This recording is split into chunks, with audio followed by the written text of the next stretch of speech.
Yo, what's up, what's up? Yo, ano ka na subong sa Psych Records, SYK TV, diri sa crib sa Psych Unit with my man right here, Days Gym. So, Days Gym now. So, IDS. IDS. Paano nga nagsugod ang itong career bilang hip-hop rapper or something? It was 2005, way back, nga nag-start ko. Actually, nakapamati man lang ko sa mga like music nyo, sa Yes. SYK, Southside Soldiers, ngayon pabati sa akong isang friend ko. Sa nag-school kami sa UI dati, college. Muna dito nag-start nga do nanamian ko, siling ko do kanami magkanta kag pakita sa talent mo nga ikaw gid mismo naghimo bla, ikaw nagsulat.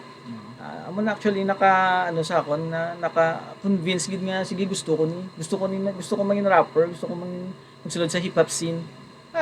Nag-start 2005 nga sige na mga experiences, intra contest, tanan, intrahan. Hasta nga nakasulod man kami sa hip hop scene, nakilala ka mo namon, mga ahead sa amon.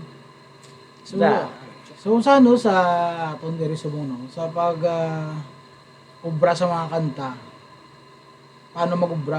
Paano ka diskarte sang mag-create sang music or Actually kay kung ako syempre lain-lain man ta as an artist, di ba? Lain-lain ta style kung paano mag-ubra sang kanta. yes. Kay kung para sa ako niya, oo mo na unay, ginapaminsan ko nanay kung anong gusto ko ubrahon nga kanta, ano nga topic para kay sino ubrahon.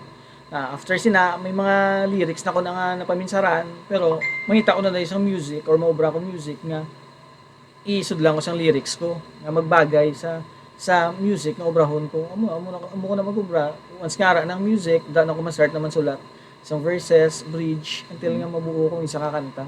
So bali ano nagawbra ka gid sa original music or mga beats or instrumentals? Before hindi pa ko muna ka busy, wala sa nga time nga naka-focus ta sa sa music, sa as an artist. Oo, nang gobra ko beat, gobra ko music. At the same time, kami man ga-record mismo sa mga kanta namon. So sa mga sa mga siyempre di ba, mga o ganyan mga jingles ang connected ka man dara gawbra kasi na. Yes, before, actually damo ng mga binobrand jingle like si Mayor Torek Orozco sa Pian Capiz, Yes. ang Treasure Box sang Robinson before, if you remembered, nadumduman mo na sila. Ang Hong Kong Kitchen Restaurant sa Rob Mandate, kagang Index Salon. Actually, damo pa mga politiko nga naobrahan namon, pero hindi ko na ma-remember, di ba? Oh, so asa subong active gyapon, di ba? Ara gyapon. Yes, so active man ko gyapon, pero not as active as before. Kaya syempre, since may ubra nga ginabisihan, at the same time sa church, medyo busy ko. Pero nag-ubra mo ko gyapon kanta, kaso most of the time para kay Lord, mga jingle, pero hindi na amo na gid ka dedicated like sa muna nga halos tanan nga topic gusto mo ubrahon. Oo. So diri sa aton nga hip hop industry sa Iloilo, mapa international o national, sino mga impluwensya mo, mga nagtulod gid simo ba kanta ka? I mean, makilala ka ng idol mo siya. Actually, ang big influence ko gid akong pamanguton is Ilonggo artist gid syempre like Okay. Mr. Blaze, Syken Snipes, SYK, Southside Soldiers, Arnic. Kung ang mga nabatian ko gid before ko yan nag-start bala, amo na Okay. sila ang mga gintulo ko gid nga gusto ko man mangin amuna someday. Gusto ko pareho sila magsulat kanta, pareho sila mag-perform on stage. Okay, so sa mga diri sa aton sa Iloilo, anong masiling mo sa hip hop sa Iloilo? Ano ang mahambal mo sa ila? Artist or Sa in aton nga general? movement or something, artist man o. Actually, mas okay na ganyan. Subong ang Ilonggo hip hop kaya tindo mas nag-advance na. Especially yung mga newbie, subong mga rapper. Kaya makita mo man ang pag-evolve ba na. Unlike sa aton before, di ba? The way ta magkanta, the way ta mag-record, medyo hindi mo nakahapos. Unlike subong yung hapos na lang. O tapos ano yun, nung sa una mabudlay tayo mag-record. Natawa ka po like dyan mag-record. Masala ka pa yan kung di ka pwede maka-record. Actually sa una wala pa yabi wala pa sang internet kaya nga wala sa aton subong Mm, ilay tapos sa na lang. YouTube.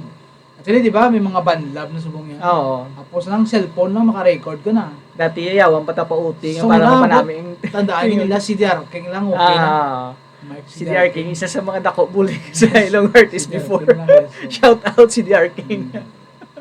Pero, ano bless kitang bago subong nga mga generasyon. Respect yapon sa new, Mm. sa old. Respect lang gid. Yes, definitely. Siyempre sa aton nga industry dire sa hip-hop, maski hindi man hip-hop, sa saot, sa music, basta music, Mm. related tanan, ara ka ng haters. So, paano mo siya handle o paano mo ihambal? Paano hambal mo sa mga haters sila? Actually, hindi kuya abi types of person nga pala sapat sa haters. Yes. Kaya as long as balang kuya yung okay man yang kanta nga ginobra ko, wala man yan nakasakit sa ibang nga tao or wala man sa may pabatian. Actually, wala mo kayo gobra sa mga amo nga klase sang sang kanta, sang music. Wala gi kuya sa paki haters. Kung may mabatian man ko, ginapasulod ko na sa mind yung opinion niya na iya kahit may freedom do sa para express na. Pero si isa mo na sa tungkol sa social media, di ba may ara nga mamantay gid o mahilig sila nga magkomentaro ano mambal ang bisila na or wala kami mambal or something Siguro like kung sa aton nga mga Ilonggo artist nga kag Ilonggo man mismo ang naga-criticize ang ginobrata. Siguro try to suportahan to na lang or suportahan to na lang mga Ilonggo artista. Kung hindi man niya pasok sa panlasa mong like ginimo niya or ang ginubraya nga kanta ng respect lang kadi. Pwede man na guro nga i-PM mo na lang siya hindi ka mapili nga ma-post gid sa comment. Pwede mo na PM mo lang siya, di ba? Pag ganun kimiyara ka dyan, video mo yung sundog, okay lang. Respect yapon sa mga haters. Haters is, panako ng haters ko naman. So, okay, sa sa itong question ngayon kung wala mong school ng hip-hop or rap, pero something focus, sige, sa pag-school or ano yan, imo so. Siguro computer industry ko siguro subong since ang course ko is information technology, computer engineering. Amo na siguro sa computer industry ko siguro. Siguro gapamati lang ko siguro sa hip hop songs. Okay. Wala gid ko siguro nagka-interest. Isama na sa mga naghatag sa akon sang kung nagka-interest ko sa hip hop music is tungod sa influensya man sang mga Ilonggo artist ko. Pero babatian mo ginabi yung sa radyo lang kag sa pa ma-curious ka ano sa man. Sino na sila man? Okay, sa amo to nga time way back 2005, 2006, always kina-play music niyo mo dali, di ba? SYK, Southside Soldiers. Syempre, kumbaga LSS kami always mo lang mabatian kag kinakanta sa mga ibang tao ba lang. Pagkatian mo, sikat na gini sila yung, tiyan mo na, nag-start ang aim ko ba lang, gusto ko man mangina mo na, gusto ko man mangina recording artist pa rin sila. Baligin, try mo lang tani, pero galing tito na lingaw ka man, or okay, happy ka, lipay ka sa ginobra mo. Ako mo na yung importante, nalipay ka sa ginobra mo, ginobra mo na yung, para maka-entertain isang,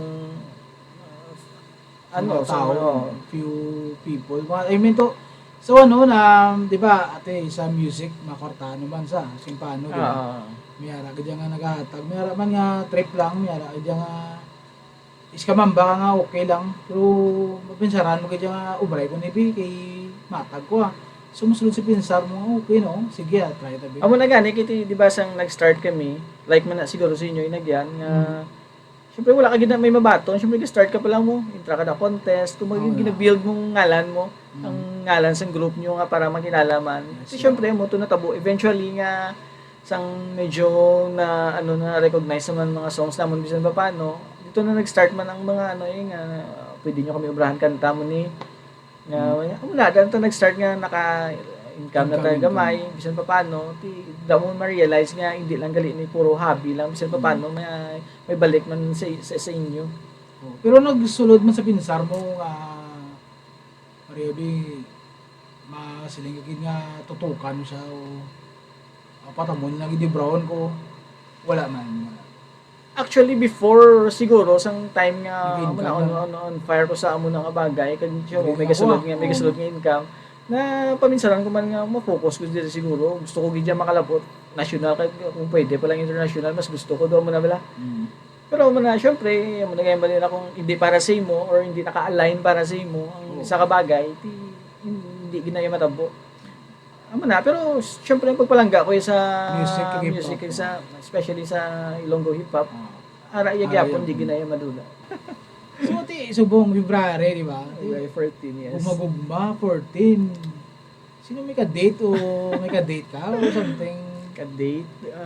Actually, normal naman na siguro sa aton nga, especially sa mga couples, nga Yes, i-celebrate ng February 14, Valentine's. Pero, kung may araman ko yung gusto i-date, Yes.